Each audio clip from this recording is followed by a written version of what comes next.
that recombinant DNA technology is also known as genetic engineering. ठीक है, another name of the recombinant DNA technology is genetic engineering.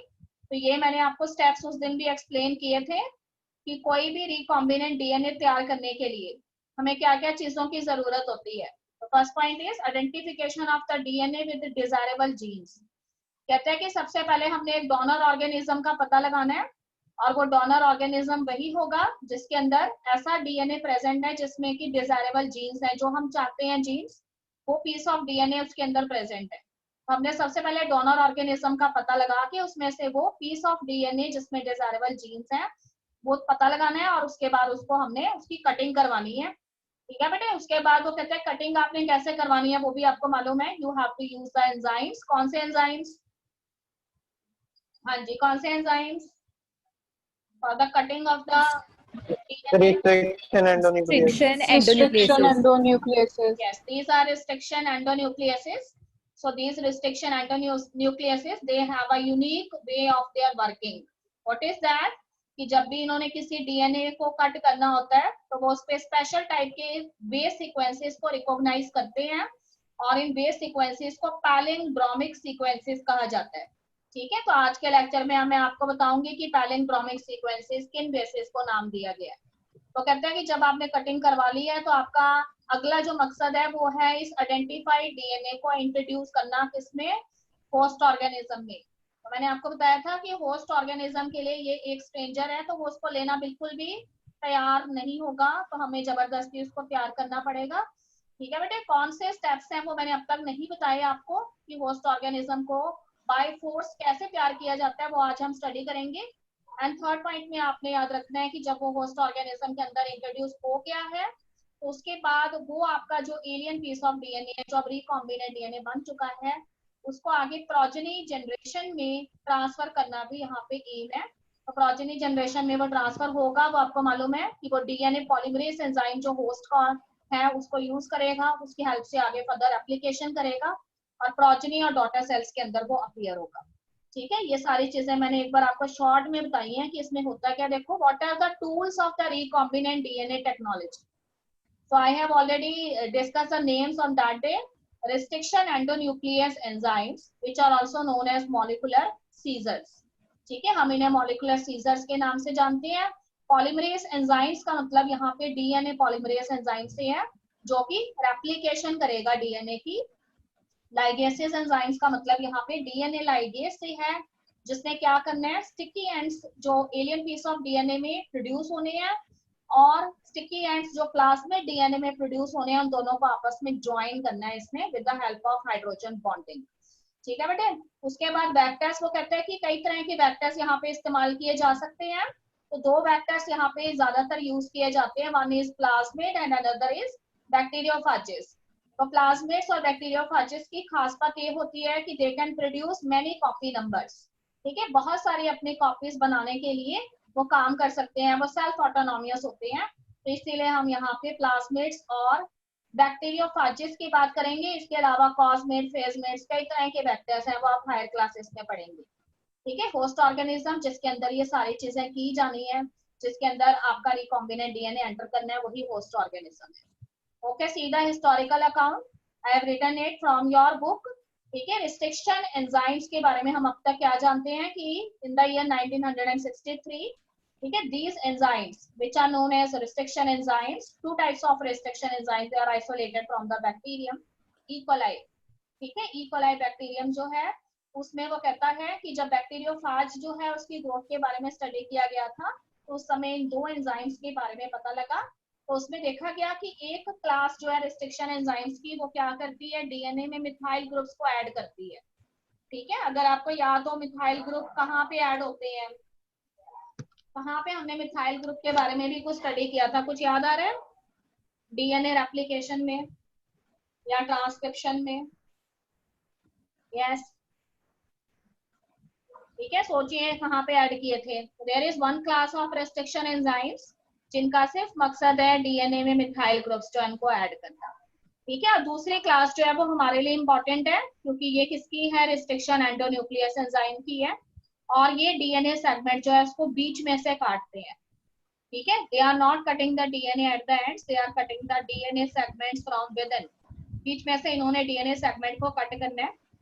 तो सबसे पहले कौन सा रिस्ट्रिक्शन एंजाइम जो है उसको आइसोलेट किया गया, तो first restriction endonuclease enzyme was the hint second. ठीक है, और वो कहते हैं कि इसकी वर्किंग जो है उसको जब स्टडी किया गया तो ये देखा गया कि इस एंजाइम के काम करने का तरीका क्या है कि ये डीएनए सेगमेंट जो है उसमें 6 बेस पेयर्स के बाद कट करता है। ठीक है बेटा, ये 6 बेस पेयर कोई ऑर्डिनरी पेयर्स नहीं है, कुछ खास तरह के बेस पेयर्स हैं जो एक पर्टिकुलर सीक्वेंस के अंदर रिपीट होते हैं। ठीक है, किसी भी एक डायरेक्शन से अगर आप उनको रीड करना शुरू करते हैं, सपोज करिए मैं उनको रीड कर रही हूँ 5' to 3' डायरेक्शन में, तो अगर दूसरा वाला डीएनए का मेरा स्टैंड है उसमें भी मैं उन बेसिस को 5' to 3' डायरेक्शन में रीड करूंगी, तो दोनों की जो रीडिंग फ्रेम है वो एक जैसा होगा। ठीक है, तो बुक के अंदर उसने एक एग्जांपल दिया हुआ है, एक वर्ड का एग्जांपल दिया है उसने, मलयालम शब्द है अगर हमारे पास, तो मलयालम शब्द जो है उसको कहीं से भी आप रीड करके देखें, ठीक है, तो आपको जो है उसका रीडिंग एक ही तरह की नजर आती है। तो उसी तरह से रिकॉग्निशन बेसिस जिन्हें हम कहते हैं या पैलिंड्रोमिक सीक्वेंसेस, ऐसे सीक्वेंसेस होते हैं जिसको डीएनए के बोथ स्टैंड्स पे अगर आप एक ही डायरेक्शन में रीड करेंगे तो उनका रीडिंग का तरीका एक जैसा होता है। अभी मैं एग्जांपल के साथ आपको बताऊंगी, फिलहाल आपने इतना याद रखना है कि जो हिंट सेकंड एंजाइम है जो एक तरह का रिस्ट्रिक्शन एंडोन्यूक्लियस है, वो 6 बेस पेयर्स के बाद डीएनए की कटिंग कर देता है। ठीक, अब देखो इसके अलावा कहते हैं कि 900 तक रिस्ट्रिक्शन एंजाइम अब तक हम आइसोलेट कर चुके हैं, और इसको हमने किन में से आइसोलेट किया है, तो बैक्टीरिया की अलग अलग स्ट्रेन्स में से हमने इनको आइसोलेट किया है। ठीक है, तो उसमें वो कहता है कि रिस्ट्रिक्शन एंजाइम्स की अगर हम ओवरऑल बात करें तो ये न्यूक्लियसिस जो एंजाइम्स हैं उनको बिलोंग करते हैं, और न्यूक्लियसिस हमारे पास दो तरह के हैं। ठीक है, रिस्ट्रिक्शन एंडोन्यूक्लियसिस और रिस्ट्रिक्शन एक्सोन्यूक्लियसिस। तो देखिए नाम से ही पता लग रहा है, रिस्ट्रिक्शन एक्सोन्यूक्लियसिस वो एंजाइम है जो डीएनए जो है उसको उनके टर्मिनल एंड्स पे कट करते हैं। ठीक है बेटे, उन्होंने बीच में से नहीं कट करना, उन्होंने डीएनए जो है उसको उसके टर्मिनल एंड्स पे कट करना है। और जो डीएनए सेगमेंट को बीच में से कट कर देते हैं, चाहे 5 बेस पेयर के बाद कट करें, चाहे 6 बेस पेयर्स के बाद कट करें, या 4 बेस पेयर के बाद कट करें, ठीक है, पर वो बेसिस खास होंगे। उन बेसिस को क्या नाम दिया गया है यहाँ पे, पैलिंड्रोमिक सीक्वेंसेस का। तो कहते हैं कि इस तरह के जो न्यूक्लियसिस हैं उनको एंडोन्यूक्लियसिस बोला गया है। ठीक है, फिर से सुनेंगे, एक्सोन्यूक्लियसिस ऐसे रिस्ट्रिक्शन न्यूक्लियसिस हैं जो क्या करते हैं, डीएनए को एंड्स के ऊपर कट करते हैं, जबकि एंडोन्यूक्लियसिस ऐसे न्यूक्लियस एंजाइम्स हैं जो कि डीएनए जो है उस सेगमेंट को बीच में से कट कर देते हैं after a specific base pair, it may be 6, 5, 4 whatever. Alright, okay, see more about restriction endonuclease enzyme। तो restriction endonuclease enzyme का काम करने का तरीका क्या है, तो कहता है कि कोई भी डीएनए सेगमेंट जो है उसके ऊपर सबसे पहले वो इंस्पेक्शन करते हैं।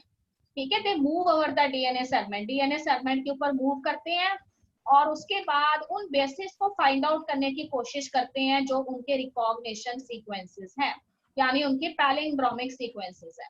ठीक है, तो जैसे उनको पैलिंड्रोमिक सीक्वेंसेस मिल गए हैं, उसके बाद जहां पे वो पैलिंड्रोमिक सीक्वेंसेस का एंड हो रहा है उस भी एंड पर उसने दोनों स्टैंड्स पे सेम बेसिस के बाद कट कर देना है। फॉर एग्जांपल, अगर फर्स्ट वाली जो डीएनए स्टैंड है उस पे वो 6 बेसिस पे कट कर रहा है, तो सेम रिस्ट्रिक्शन एंडोन्यूक्लियस जो है वो डीएनए की दूसरे स्टैंड पे भी 6 बेसिस पे ही कट करेगा, यानी दोनों कट होने वाली सेगमेंट जो है उनकी लेंथ बराबर होगी।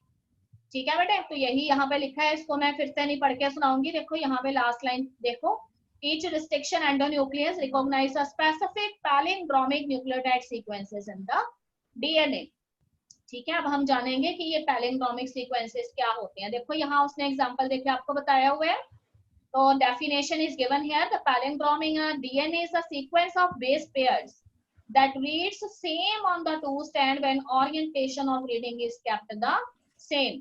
कहते हैं कि ऐसे बेसिस होते हैं ये दोनों स्टैंड्स पे, अगर हम उसको एक ही डायरेक्शन में रीड करें तो उनका रीडिंग फ्रेम जो है वो लगभग एक जैसा होता है। देखो जैसे ये स्टैंड 5' to 3' डायरेक्शन में है, और उसमें उन बेसिस के रीड करने का तरीका ये है, देखो GAATTC। ठीक है बेटे, अब इसको उल्टा नहीं मैंने रीड करना, इसको अगर दूसरे स्टैंड में भी मैं 5' से 3' डायरेक्शन में रीड करूंगी तो वही बेसिस मुझे फिर नजर आएंगे। देखो GAATTC। ठीक है, देखो कितने बेसिस हैं टोटल, 1 2 3 4 5 6। तो इसका मतलब इसको जो हमने अभी स्टडी किया है hint second that is the restriction endonuclease, वो 6 बेस पेयर्स के ऊपर कट करता है। इसका मतलब आफ्टर सी के बाद वो यहाँ से कट कर देगा, ठीक है। उसी तरीके से उसमें भी उसने कट कर देना है। तो फिर कहते हैं कि बनने वाली जो सेगमेंट्स होंगी वो कैसी होंगी, एक जैसी होंगी, ठीक है। तो देखो यहाँ पे मैंने क्या लिखा है कि रिस्ट्रिक्शन एंडोन्यूक्लियस जो है वो डीएनए जो है उसको जैसे ही उसको पैलिंड्रोमिक सीक्वेंसेस मिल जाते हैं तो थोड़ी सी जगह छोड़कर उसके बाद वो सेंटर में से डीएनए सेगमेंट जो है उसको कट कर देता है। और इस तरह से कहता है कि दोनों जो स्टैंड्स हैं उसमें उसने सेम तरीके से उतनी उतनी सेगमेंट कट कर देनी है।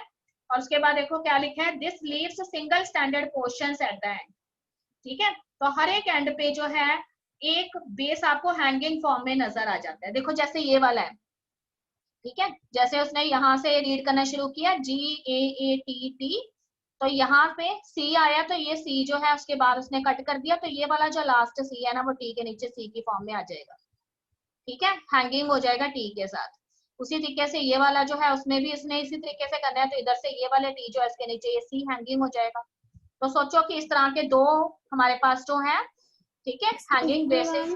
हाँ जी, हाँ जी, स्पीक अप। मैम ये हैंगिंग वाली बात मुझे समझ में नहीं आई।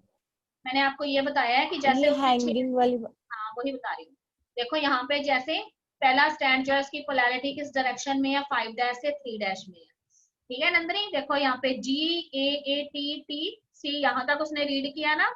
अब मैंने बोला है कि उसके बाद थोड़ी सी जगह छोड़ के वो उसको कट कर देता है, यानी C के बाद उसने कट कर दिया, ठीक है। तो ये लास्ट वाला जो बेस है C वाला, ठीक है, ये जो इससे आगे वाली जो T है उसके साथ नीचे ऐसे हैंगिंग फॉर्म में आ जाएगा, जुड़ जाएगा उसके साथ, यहाँ से हटके इसके साथ नीचे बाइंड हो जाएगा, ठीक है। तो देखो आपके पास ऐसे एक स्ट्रेट लाइन और एक इस तरह से ऐसे बन जाएगी। और उसी तरह से इसको भी उसने रीड किया तो इसमें भी ये लास्ट वाली जो C है वो C के नीचे आ जाएगी, ठीक है। तो दो एक तरह के बेसिस ऐसे क्रिएट हो गए।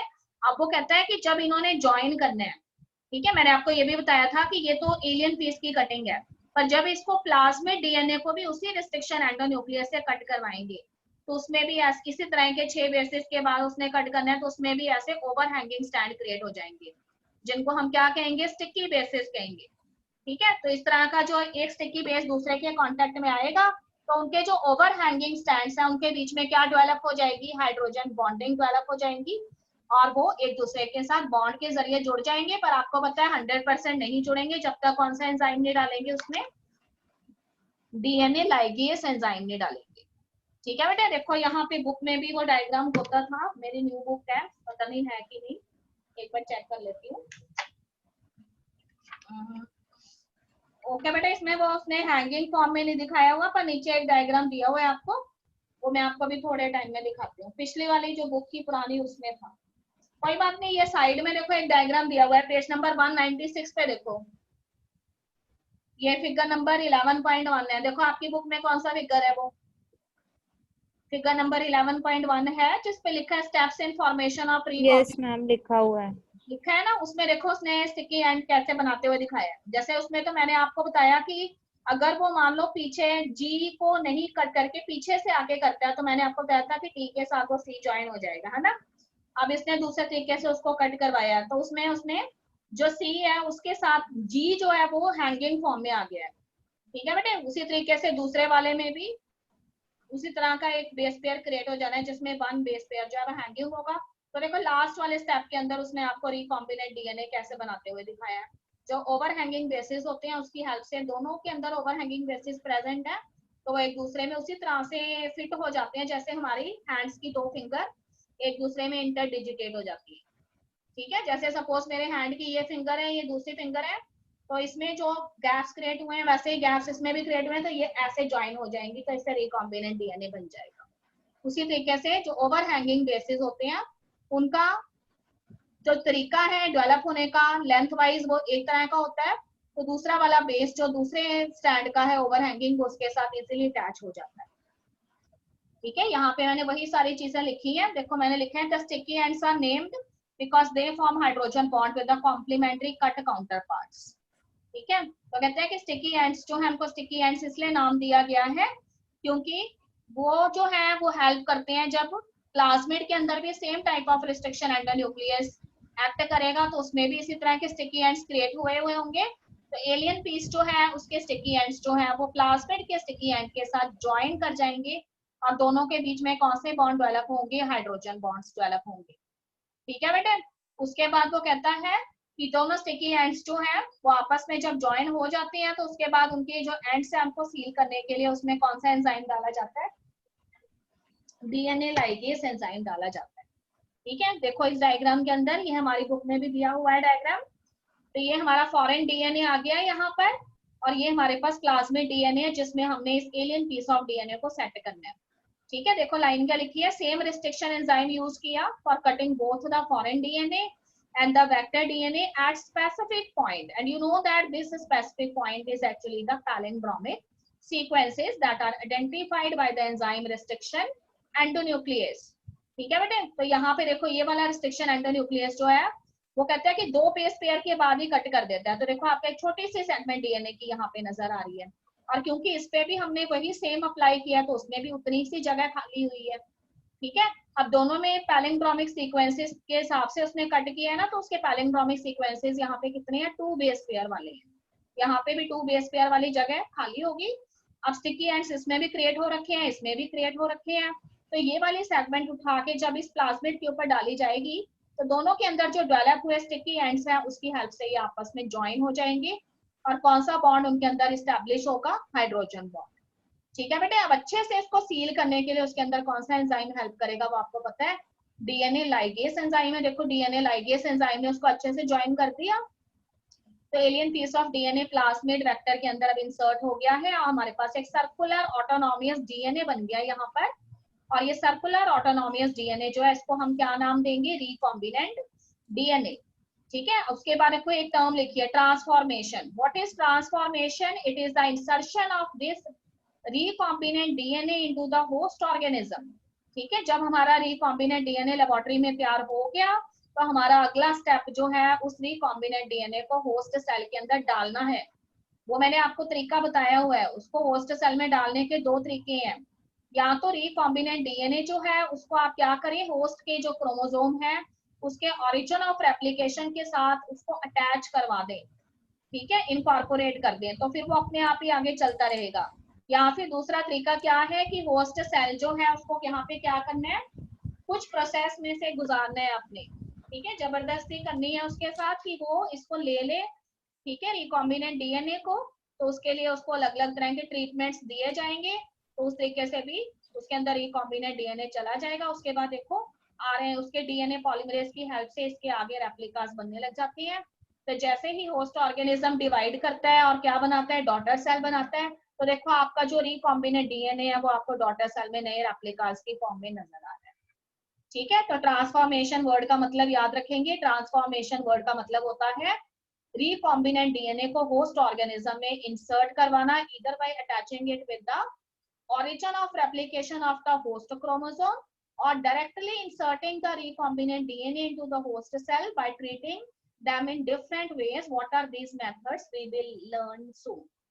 Alright, यहाँ तक किसी स्टूडेंट को कोई प्रॉब्लम तो नहीं है बेटे? Any question? यस, जल्दी बोलो। No ma'am. हाँ जी, केविन से बात कर रही हूँ मैं। केविन बेटे, हाँ जी केविन, कोई प्रॉब्लम तो नहीं? हाँ जी, झूठ नहीं बोलना है, ठीक है? तुम हमेशा बताते हो मुझे कोई प्रॉब्लम होती है तो, इसलिए जब भी तुम्हें लगता है कि मुझे कुछ भी समझ नहीं आया उसी टाइम पूछना है, नहीं तो फिर प्रॉब्लम हो जाएगी बाद में। ओके बेटे, अगला हमारा स्टेप है separation of the DNA fragments. ठीक है, बुक के अकॉर्डिंग ही मैंने इसकी हेडिंग बनाई हुई है। तो बुक के अकॉर्डिंग हेडिंग है हमारी, पेज नंबर मैं 198 पर हूँ, and separation and isolation of the DNA fragments. तो कहता है कि किसी भी रिकॉम्बिनेंट टेक्निक के अंदर, ठीक है, जब हमने क्या किया, रिस्ट्रिक्शन एंडोन्यूक्लियस एंजाइम की हेल्प से कटिंग करवा ली।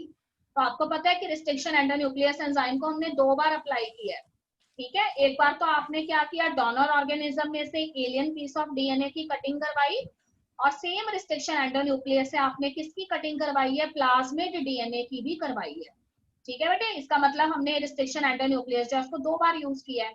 अब वो कहते हैं कि हम इस तरह से, ऐसे थोड़ी है कि एक ही डीएनए जो है उसको एक सेगमेंट की कटिंग करवा के बैठ जाएंगे, हमने एक ही साथ कई सारे रिकॉम्बिनेंट डीएनए बनाने हैं। तो इसका मतलब हम काफी सारे जो क्या कर रहे हैं, सेगमेंट्स जो है उनकी कटिंग करवा रहे हैं रिस्ट्रिक्शन एंडोन्यूक्लियस से। अब ये सारे के सारे सेगमेंट्स जो हैं उनको हम अलग अलग रखना चाहते हैं। तो इसके लिए हम क्या करते हैं, जो डीएनए फ्रेगमेंट्स हैं हमारी, जो हम रिस्ट्रिक्शन एंडोन्यूक्लियस से ऑब्टेन कर चुके हैं, चाहे वो प्लाज्मिड डीएनए की है चाहे वो फॉरेन डीएनए की है, उनको हम सेपरेट करना चाहते हैं। ठीक है, तो सेपरेट करने के लिए हम यहाँ पे एक टेक्निक यूज करते हैं जिसका नेम है एग्रोस जेल इलेक्ट्रोफोरेसिस। ठीक है बेटे, एग्रोस जेल इलेक्ट्रोफोरेसिस इसको इसलिए बोला गया है क्योंकि यहाँ पे हमने एक कंटेनर लिया है और उस कंटेनर के ऊपर हमने एग्रोस जेल डाला है। ये एग्रोस जेल क्या है, खास तरह का जेल है जिसको हम सी बीड से ऑब्टेन करते हैं, सी वेजिटेशन से ऑब्टेन करते हैं। ठीक है, तो जब आप उसको गर्म करके डालेंगे तो उस समय वो लिक्विड फॉर्म में होगा, पर बाद में रूम टेम्परेचर पे वो सॉलिडिफाई हो जाता है और इस तरह से एक जेल जो है पूरा का पूरा इस कंटेनर में आ जाता है। ठीक है, अब इस मशीन को ध्यान से देखिए, इलेक्ट्रोफोरेसिस मशीन को। यहाँ पे आपको छोटे छोटे से कंपार्टमेंट्स नजर आ रहे हैं जिसपे 1 2 3 4 लिखा है उसमें, और 4 बॉक्सेस हमें नजर आ रहे हैं। इसको हम बेल्स कहते हैं। ठीक है, WELLS बेल्स। तो ये बेल्स जो है इसमें हमने क्या करनी है, डीएनए की फ्रेगमेंट्स डालनी है। ठीक है बेटे, हमारे पास पूरे की पूरी मिक्सचर है, उसमें काफी सारी फ्रेगमेंट है डीएनए की, छोटे बड़े साइज की। हम क्या करना चाहते हैं, उनको सेपरेट करना चाहते हैं। तो हमने क्या किया, एक सिरिंज जो है उसके अंदर वो डीएनए सस्पेंशन डाल दी। ठीक है, अब उस डीएनए सस्पेंशन जो है उसको हम क्या करेंगे, इन बेल्स के अंदर सिरिंज की हेल्प से डाल देंगे। तो यहाँ पे हमने सारी वो फ्रेगमेंट्स जो है वो डाल दी। ठीक है बेटे, अब वो कहते हैं कि इसमें उसने मशीन में दिखाया नहीं है, पर आप याद रखिए कि इसके ऊपर 2 वायर्स लगी हुई हैं, इसकी लेफ्ट हैंड साइड पर भी और इसकी राइट हैंड साइड पे भी, उसी तरीके से जैसे कि एक बैटरी के 2 टर्मिनल होते हैं।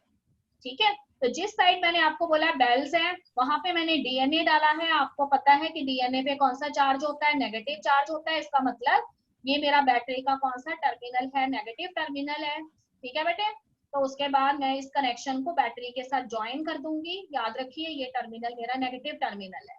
ओके बेटे, इसका मतलब दूसरा वाला जो टर्मिनल है मेरा, वो कैसा टर्मिनल होगा, पॉजिटिव टर्मिनल होगा।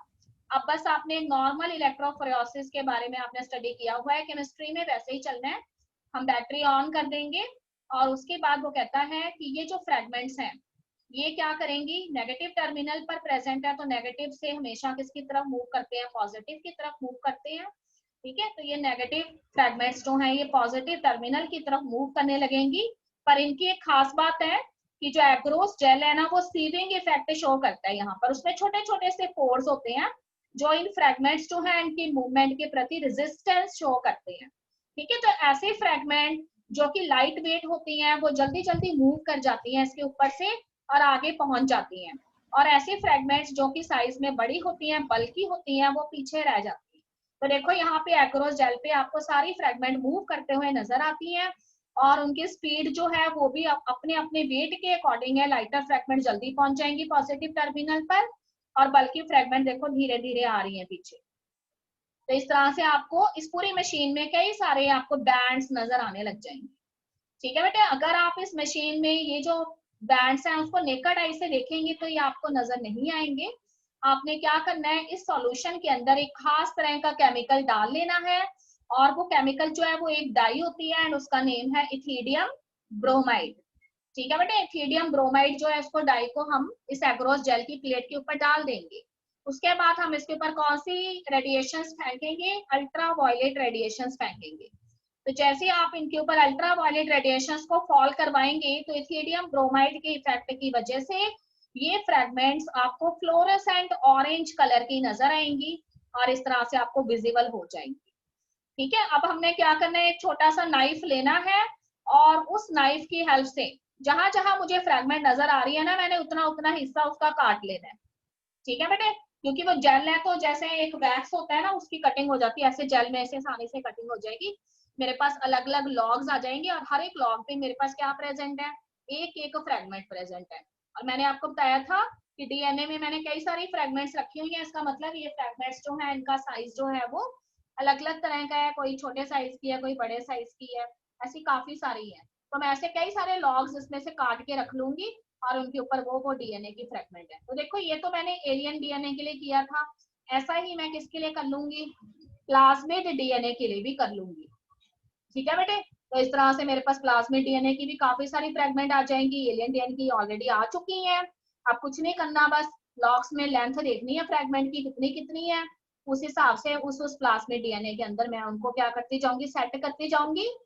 ठीक है, बाकी आपको पता ही है कोई प्रॉब्लम नहीं है, दोनों के अंदर स्टिकी एंड्स क्रिएट हो चुके हैं और स्टिकी एंड से प्लाज्मिड डीएनए के साथ ये फ्रेगमेंट्स ज्वाइन कर जाएंगे, डीएनए लाइगेज ऐड करेंगे, उसको सील कर देंगे। तो जितने जितने मेरे रिकॉम्बिनेंट डीएनए तैयार होते जा रहे हैं उसको मैं रखती जाऊंगी। ठीक है, फिर मैंने देखना भी है ना कौन से होस्ट में डालने हैं बाद में, तो इस हिसाब से काफी सारे डीएनए रिकॉम्बिनेंट डीएनए में फ्रेगमेंट्स के अकॉर्डिंग उसको तैयार करके रख लूंगी। क्योंकि अगर हम इतनी बड़ी टेक्निक यूज कर रहे हैं तो एक ही रिकॉम्बिनेंट डीएनए बनाने में थोड़ी बैठे रहेंगे, एक ही टाइम पे हमने 20-25 कट्ठे बना लेने हैं और उसके बाद उसको क्या करना है, होस्ट ऑर्गेनिज्म में डालना है। ठीक है, तो इस तरह से कहते हैं कि इस टेक्निक की हेल्प से हम डीएनए जो है उनका सेपरेशन करते हैं। The technique is used for both plasmid DNA as well as for the plasmid DNA as well as for the alien DNA. Okay बेटे, इस टेक्निक में कोई प्रॉब्लम तो नहीं है, इसमें से हमें 3 मार्क क्वेश्चन आ जाएगा। तो जब भी हमने इस क्वेश्चन का आंसर देना है तो सभी स्टूडेंट 2 चीजें बिल्कुल भी नहीं भूलेंगे। एक, आप हमेशा एग्रोस जेल का नाम लिखेंगे इसमें, क्योंकि और भी कई सारी इलेक्ट्रोफोरेसिस हैं पर हमने यहाँ पे एग्रोस जेल इलेक्ट्रोफोरेसिस यूज की है। दूसरी बात आप ये याद रखेंगे कि एग्रोस जेल जो है वो सीविंग इफेक्ट शो करता है और उसकी वजह से हर एक फ्रेगमेंट का जो मूवमेंट की स्पीड है वो डिफर करती है। लाइटर फ्रेगमेंट जल्दी मूव करती है एंड बल्कि फ्रेगमेंट स्लोली मूव करती है। तीसरी बात आप ये याद रखेंगे कि फ्रेगमेंट आपको सीधे सीधे नहीं नजर आएंगी, आप कौन सा कंपाउंड ऐड करेंगे, इथिलियम ब्रोमाइड ऐड करेंगे और उस पे कौन सी रेडिएशन छोड़ेंगे, अल्ट्रा वायलेट रेडिएशन छोड़ेंगे, जिससे फ्रेगमेंट्स पे कौन सा कलर आ जाएगा, फ्लोरोसेंट ऑरेंज कलर आ जाएगा। आप उसके लॉग्स कट कर लेंगे और हर एक फ्रेगमेंट जो है उसको लेंथ वाइज सेपरेट कर लेंगे, फिर उसकी हेल्प से उसको इंसर्ट करेंगे प्लाज्मिड डीएनए में और काफी सारे रिकॉम्बिनेंट डीएनए तैयार करेंगे। यहाँ तो कोई प्रॉब्लम तो नहीं बेटे किसी बच्चे को? Yes, speak up, any problem? Ma'am ये डिफरेंट लेंस का क्या रूल है?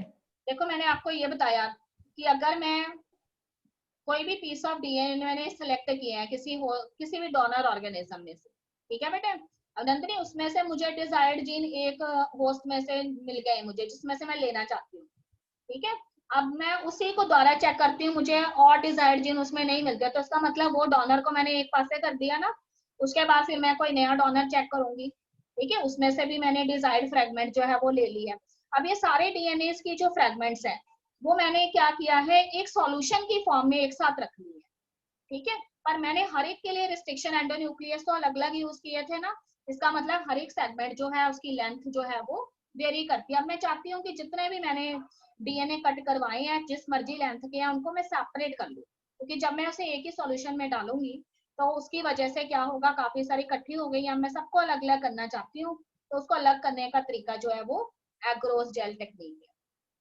ठीक है, अब आप सोच रहे होंगे कि अब सब बच्चे सोच होंगे कि अलग अलग सोल्यूशन में डाल लेते, तो इसलिए नहीं डालते अलग अलग सोल्यूशन में, क्योंकि इसके अंदर जो भी हम मटेरियल यूज करते हैं जेनेटिक इंजीनियरिंग में वो काफी एक्सपेंसिव होता है और हमें बहुत कम अमाउंट में मिलता है। ठीक है, तो आपकी जानकारी के लिए बता दिया जाए कि when we are doing the MSc this small machine जिसको आप ये भी जान रहे हैं, एग्रोस जेल वाली और एक पीसीआर मशीन, 2 मशीन हमारे उस समय कॉलेज में आई थी जिनकी कीमत उस टाइम पर, ठीक है, लैक्स में थी, काफी ज्यादा।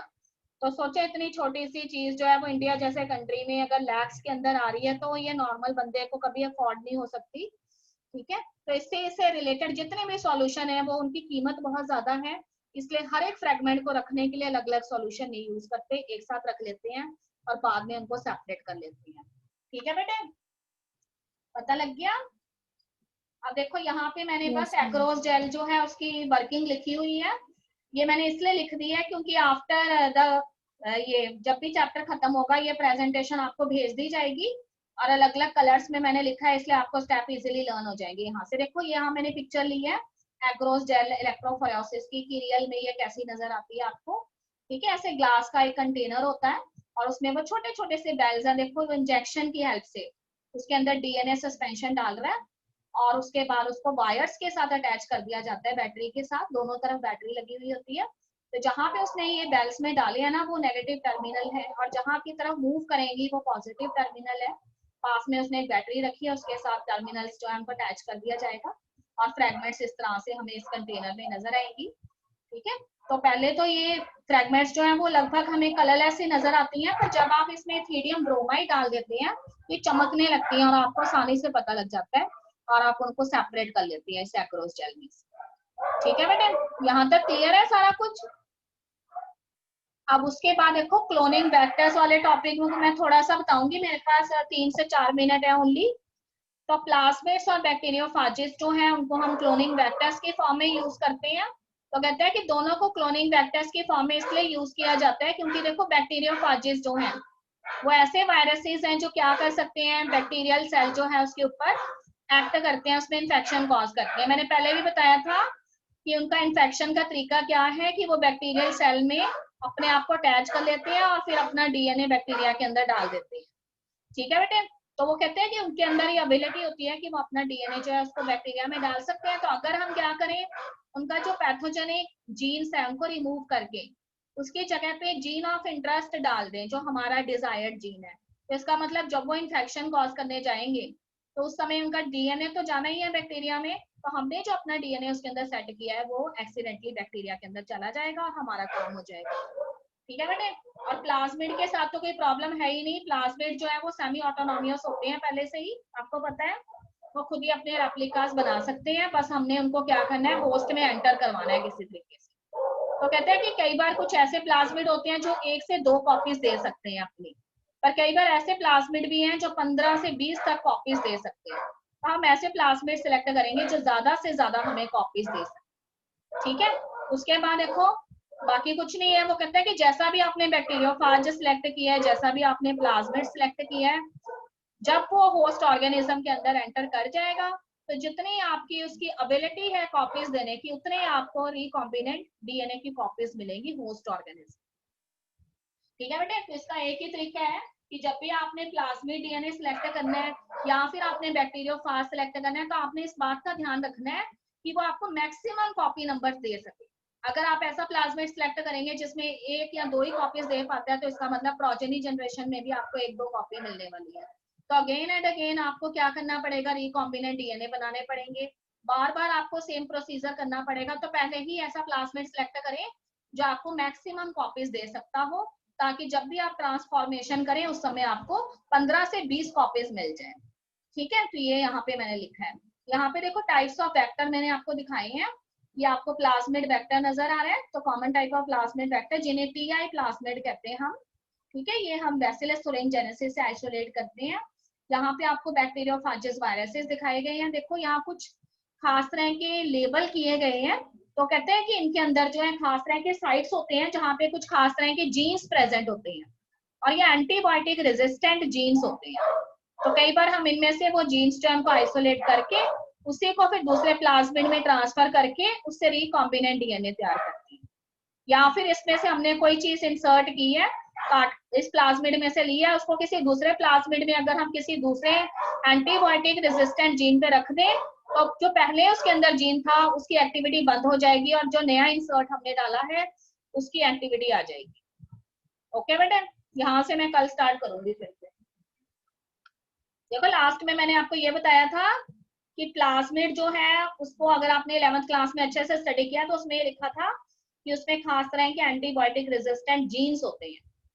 ठीक है, तो उसका हम यहाँ पे एडवांटेज ले सकते हैं कि या तो हम उस एंटीबायोटिक रेजिस्टेंट जीन को अपना जीन ऑफ इंटरेस्ट बना लें और किसी दूसरे बैक्टीरिया में ट्रांसफर कर दें with the help of some other plasmid. ठीक है, अब वो कहते हैं कि अगर दूसरे में भी आप उसको ट्रांसफर कर रहे हैं तो उसमें भी तो पहले से कोई एंटीबायोटिक रेजिस्टेंट जीन होगा ही ना,